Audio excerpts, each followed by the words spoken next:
Welcome back to the deep dive. Today we are we're getting structural. Very structural. Yeah.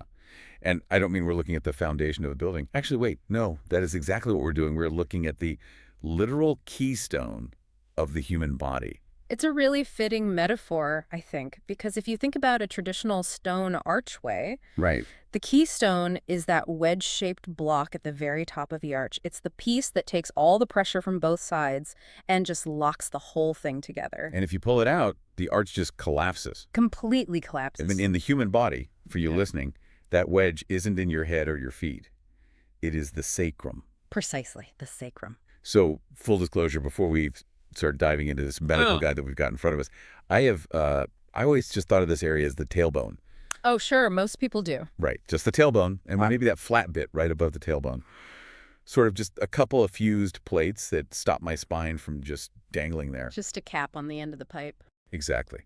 But looking at this source material, I mean, this is a highly complex piece of machinery. It is the literal bridge between your spine and your legs. It is a massive bridge, and I think it's important to set the scene here. We usually celebrate the spine for its flexibility, you know? Right, twisting, bending, dancing. Yeah, movement. But the sacrum is a story about the exact opposite. It's about fusion. It's about total stability. Which makes sense if it's holding everything up. Exactly. So our mission for this deep dive is to really explore the complex geography of this bone to figure out how it manages to carry the weight of your entire upper body. And then we do have to talk about the coccyx. The cuckoo's beak. The cuckoo's beak, which, spoiler alert for everyone, is a lot more than just some useless evolutionary leftover. I think what surprised me the most in reading through this anatomical guide is just how weird the anatomy actually gets down here. Like, it's very weird. Because we tend to think of skeletons as these perfect, rigid models hanging in a science classroom. But the sacrum, it breaks a lot of rules. It really does. It's one of the most variable parts of the entire human skeleton. You might not even have the number of vertebrae that you think you have. Okay, let's not get ahead of ourselves. Fair enough. Let's start with the object itself. So if I'm holding a human sacrum in my hands, which is a slightly grim image, I know, but stay with me, what am I actually looking at? The source calls it a large, flattened, triangular, or wedge-shaped bone. Right.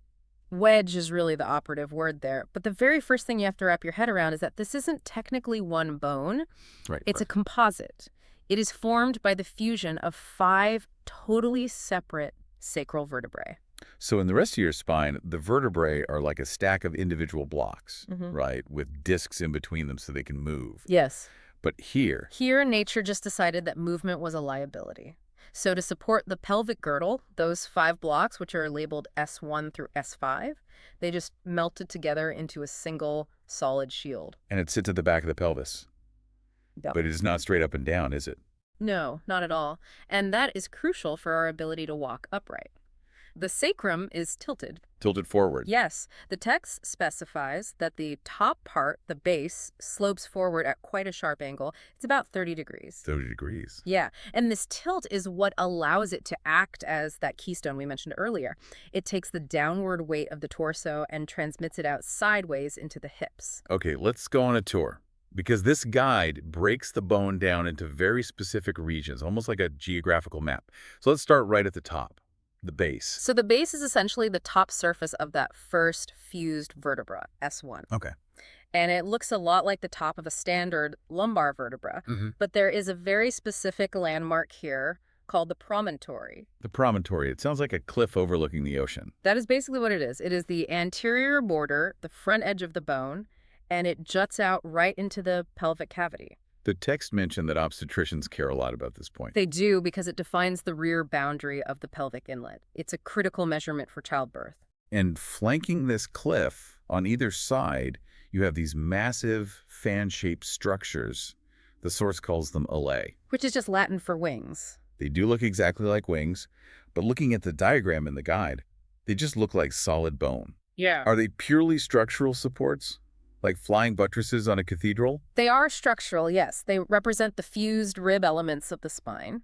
But I really want you to look closer at the description of the smooth medial part of the wing. Okay. Because it's not just a support beam, it is a highway. A highway for what? For some of the most critical wiring in your entire body.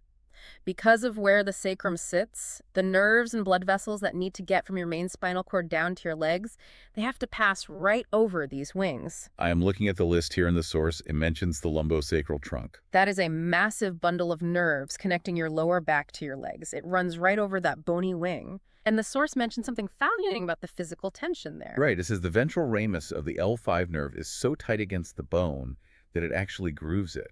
Yes. It wears a groove right into the bone. Wait, the nerve is digging a trench into the solid bone. Exactly. That gives you an idea of how tightly packed and high tension this entire area is. It's like a taut guitar string digging into the wooden bridge of the guitar over time. That is incredibly visceral to think about. It is. And right next to it, the text also mentions the sympathetic chain. Your fight-or-flight system. The nerves that control your automatic responses run right over this ledge, too.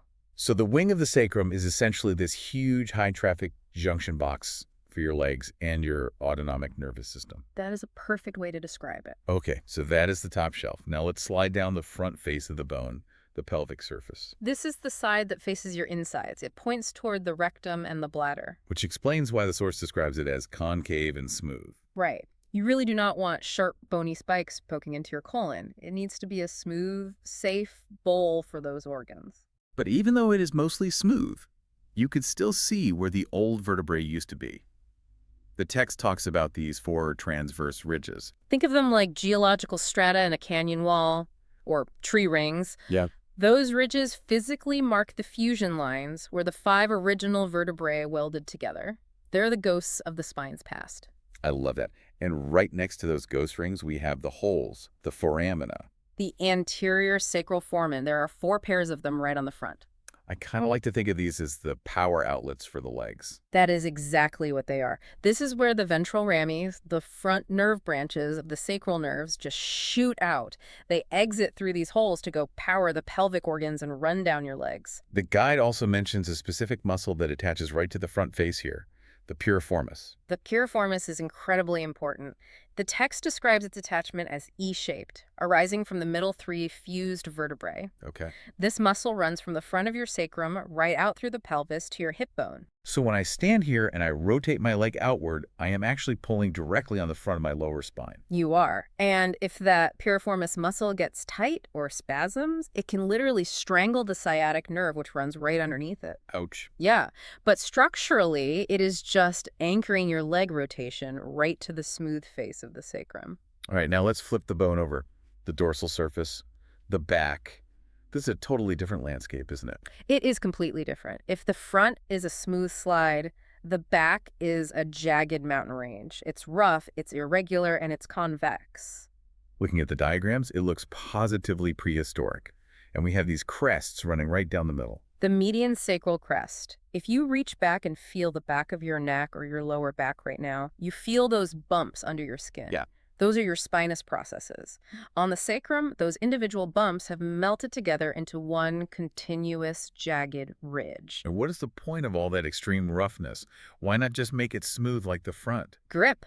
Smooth bone is absolutely terrible for attaching heavy-duty muscles. Rough, bumpy bone is like Velcro. The source notes that the erector spinae, which is the massive muscle group that keeps you standing upright, it arises from a huge U-shaped area right on the back here. So the roughness is basically a set of anchor points for the literal engines that lift my torso. Exactly. And deep underneath that, you have the multifidus muscle doing similar work. These are powerful forces pulling on the sacrum constantly, all day long. Now, before we leave this back view, there's a gap at the bottom, the sacral hiatus. It looks like the bone just sort of gave up right at the end. In a way, it actually did. The hiatus is a U-shaped gap where the 5th sacral vertebra just failed to close its roof during development. Huh. So it's a natural opening straight into the spinal canal at the very bottom. Is that a vulnerability? It's more of an access point. For doctors, it's actually incredibly useful. It is the exact spot where they can inject anesthetics for a caudal epidural block. Oh, well. But functionally for the body, it just allows the very last nerves to escape the canal. Okay, so we've done the front, the back, and the top. But we absolutely have to talk about the side view. Because from what I read, this is where the real heavy lifting happens. The lateral surface. Yes. The source describes something here called the auricular surface. Auricular. I actually looked this up. It means ear-shaped. And And looking at the diagram, it really does look exactly like a cartoon ear stamped right onto the side of the bone. It does. But this little ear is arguably the most important joint in your entire lower body. Really? Yes. This is the contact patch. This is where the sacrum physically joins the hip bone, the ilium, to form the sacroiliac joint, the famous SI joint. I feel like everyone knows someone who complains about SI joint pain. And for very good reason. Think about the physics involved here. The entire weight of your head, your arms, your torso, it all comes down the spine, hits the sacrum, and then it has to make a 90-degree turn to go out sideways through these ear surfaces into your hips. And then down to your legs. Mhm. That is a massive amount of sheer force just constantly grinding on that joint. It is immense, which is why the text specifically mentions that the surface is covered with cartilage and is deeply roughened behind the joint to attach these massive interosseous ligaments. It's built purely for stability, not movement. Exactly. It's the primary shock absorber of the entire skeletal system. We've talked about the outside of the bone, but there is something running completely through the bone, too, the Now, sacral canal. the tunnel. Because the sacrum used to be separate vertebrae, the spinal canal just continues right down through the center of it. It is triangular in shape. But wait, I thought the spinal cord, the actual solid bundle of nerves, ends much higher up in the back. It does. The solid cord usually ends way up around the first or second lumbar vertebra. Okay. So inside the sacral canal, you do not have a solid cord. You have what's called the cauda equina. The horse's tail. Exactly. It is a spray of individual nerve roots just floating in spinal fluid, heading down for their specific exits out the foramina. Oh, I see. It also houses the filum terminal, which is this very thin thread that anchors the spinal cord all the way down to the coccyx so it doesn't bounce around when you jump. So the sacrum is basically just a hardened, armored conduit for this horse's tail of nerves. An armored conduit, exactly. I want to pivot for a second to a bit of detective work. The source material provides a table, and you know I love a good data table comparing the male sacrum and the female sacrum. Yes, very distinct differences. Let's say we are archaeologists, we're digging in the desert, and we find a solitary sacrum. How do we know who it belonged to? It all comes down to one primary biological function: childbirth. Right, because a baby has to physically pass through the center of the pelvis. Exactly. So the female pelvis needs to be a wide, open cylinder, and this biological need dictates the entire shape of the sacrum. The female sacrum is described in the guide as being shorter and broader. And the curve is entirely different too, right? Significantly different. The source describes the male sacrum as being C-shaped. It has this long, smooth, continuous curve from the top all the way to the bottom. And the female. The female sacrum is J-shaped. It tends to be much flatter at the top, which leaves a lot more room in the pelvic inlet for the baby's head to engage, and then it curves abruptly forward right at the bottom. So men are a C, women are a J. Roughly speaking, yes. The text also mentions the sacral index. Because the female sacrum is wider relative to its length, it has a mathematically higher index. Whoa. And looking at the top, the base. The table says in males, the body of that first vertebra is huge. It's wider than the wings. Right, but in females, the wings that allay are often wider than the central body. It's just amazing how function dictates form so clearly here. The male sacrum is built purely for vertical load bearing, while the female sacrum is this incredible compromise between load-bearing and passing a new life straight through the center. Evolution is an absolute master of compromise. Speaking of evolution and, frankly, weird biology, let's talk about the section in the notes called Clinical Anomalies, because this part blew my mind. It's a great section. I always thought we all had the exact same number of bones. We are taught in school that we have 7 cervical, 12 thoracic, 5 lumbar, and 5 sacral vertebrae. That is the standard textbook human. But the human body does not always read the textbook. Tell me about sacralization. So remember we said the spine is a stack of individual blocks and the sacrum is this fused shield at the bottom. Yeah. Sometimes the borders get fuzzy. In sacralization, the 5th lumbar vertebra, the one right above the sacrum, just decides it wants to join the shield. It fully fuses into the sacrum. So you just lose a lower back vertebra and gain a sacral one? Functionally, yes. You might walk around your whole life with only 4 lumbar vertebrae, and it can happen on just one side or both sides. Wow. This actually increases the number of holes, the foramina, because you basically just added a whole new story to the building. And the exact opposite happens too, right? The guide calls it lumbarization. Yes. That's when the first sacral vertebra, S1, just refuses to fuse with the rest of the sacrum. It completely separates and starts acting like a highly mobile sixth lumbar vertebra. But does this actually matter for the person living with it? Or is it just a fun piece of trivia for an X-ray tech to find? Oh, it absolutely matters. Think about the biomechanics we talked about. If you have lumbarization, you suddenly have an extra mobile joint right at the base of your back. Right. That completely changes your leverage. It changes exactly how much weight your lower discs have to bear. It is very frequently linked to chronic back pain. And I imagine it is a total nightmare for spine surgeons. It's a total nightmare. If a surgeon needs to operate on the L4, L5 level, they usually just count down the bumps from the top of the spine. If you have an extra vertebra in there or one missing, they could easily operate on the completely wrong level unless they take a full spine image to verify first. That is wild. It just highlights that our segments aren't fixed. There is a real fluidity to where the spine officially becomes the pelvis. We are all just variations on a blueprint. Precisely. The blueprint is more of a suggestion. Okay, let's slide down to the very end of the line, the coccyx. The tailbone. The tailbone. The source says the word actually comes from the Greek word for cuckoo. Because the shape resembles a cuckoo bird's beak, it's this small triangular bone formed by the fusion of 4 rudimentary vertebrae. Rudimentary. That's a very polite scientific way of saying shrunken and pathetic, isn't it? It means they are highly simplified. They lose all the complex wings and tunnels, and they just get progressively smaller as you go down. S1, or rather, sorry, SAO1, SAO2, and so on. I feel like the tailbone gets a really bad rap. We are always told it's just a vestigial leftover. Right. It's just a mistake. Evolution forgot to delete, like the appendix. Mm-hmm. Is it actually doing anything useful down there? Or is it literally just waiting to be broken on a patch of ice? It is actually doing a surprising amount of work. If you surgically deleted your coccyx tomorrow, you would know immediately. Because I couldn't sit comfortably? Because you might not be able to stand up. Or at least getting out of a chair would be significantly harder. Seriously. Yes. The source makes a huge point about this. The coccyx is a primary anchor for the gluteus maximus. The glutes. The butt muscles. The single biggest muscle group in the entire human body. It is the engine that allows us to walk upright. A crucial part of that massive muscle anchors directly onto the back of this useless little beak of bone. Okay, respect to the beak. What about the front side of it? The front anchors the sphincter ani externus, The muscle that controls beak. keeping your bathroom business securely inside until you are actually ready. Yes. Extremely important. Very. The coccyx is a literal anchor point for the muscles that keep you continent. It also anchors the levator ani and coccygeus muscles, which together form the floor of the pelvis. I've heard the pelvic floor described as a hammock before. That's the perfect image for it. Right. And the coccyx is one of the main trees that hammock is tied to. If you cut the rope or remove the bone entirely, the hammock just sags. Your internal organs literally lose their support from below. That paints a very, very clear picture of why we need it. Now, there's one other detail in the source regarding this area that sounded straight out of a sci-fi movie. The ganglion impar. Ah, yes. The ganglion impar. It really does sound like a comic book supervillain. What exactly is it? It is the final meeting point of the sympathetic trunks.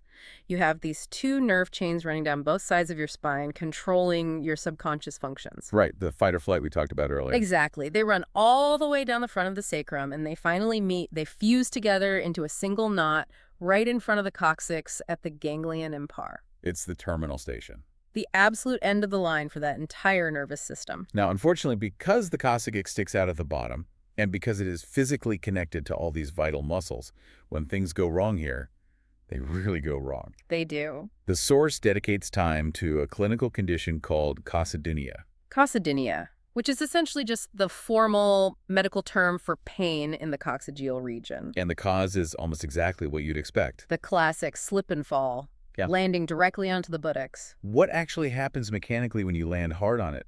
Is it usually just a bad bruise? Sometimes it's a bruise, but very often it's a structural separation. The coccyx is connected to the sacrum above it by these little horns called cornua. It forms a joint, the sacrococcygeal joint. So it's not totally fused to the sacrum. Usually not. It allows a tiny bit of forward and backward movement, which is actually really important during defecation and childbirth. It physically swings backward to get out of the way. Right. But if you fall hard onto it, You jam that joint entirely, Right. or you fracture the bone itself. And here is the real problem. Because your glutes and your pelvic floor are constantly pulling on it every single time you move, walk, or sit, it is incredibly difficult to let it heal. Oh, because you can't isolate it. Right. It's exactly like trying to glue a broken hinge on a door that someone keeps swinging open and closed all day. Wow. That makes me want to sit very carefully for the rest of the day. Highly recommended. So looking back at everything we've covered in this deep dive, we have gone from the massive weight-bearing wedge of the sacrum at the top, down through its nervous system highways and bony tunnels, all the way to the small but surprisingly mighty anchor of the coccyx. It is just a remarkable piece of biological engineering. What really connects this for you? When you step back and look at this entire anchor of the spine, what is the big takeaway from all this source material? For me, it's really about the intersection of systems. In anatomy, we tend to study the skeleton, and then we study the nerves, and then we study the muscles all separately. Right, separate chapters in a textbook. Exactly. Yeah. But here in the sacrum, you see them all colliding into one structure. Yeah. You have the cauda equina nerve roots running straight through the center tunnel. You have the sympathetic chain, your stress response, running right over the front wings. You have the glutes, the literal engines of walking, anchoring on the outside. And you have the weight of the entire upper body funneling through that tiny ear-shaped auricular surface out to the hips. It's the ultimate crossroads. It is the grand central station of the lower body. It handles structure, communication, and locomotion all at once inside one fused block of bone. And honestly, the part that is going to stick with me the most is the clinical anomalies section. The idea that I might have 4 or 6 lumbar vertebrae instead of 5. It's very possible. It completely challenges that idea of the human skeleton being a fixed manufactured blueprint. Precisely. And that is the exact thought I think we should leave everyone with today. We tend to think of ourselves as standardized machines right off an assembly line. Right. But the distinction between where your spine ends and your pelvis begins isn't nearly as rigid as the textbooks want to suggest. Nature is remarkably fluid. We are all built on the exact same general plan, but the execution of that plan varies wildly from person to person. The fluid foundation. I really like that. It's definitely something for you to think about the next time you sit down, hopefully very gently, on your coccyx. Thanks for joining us for this deep dive into the architecture of you. We'll see you next time. See you then.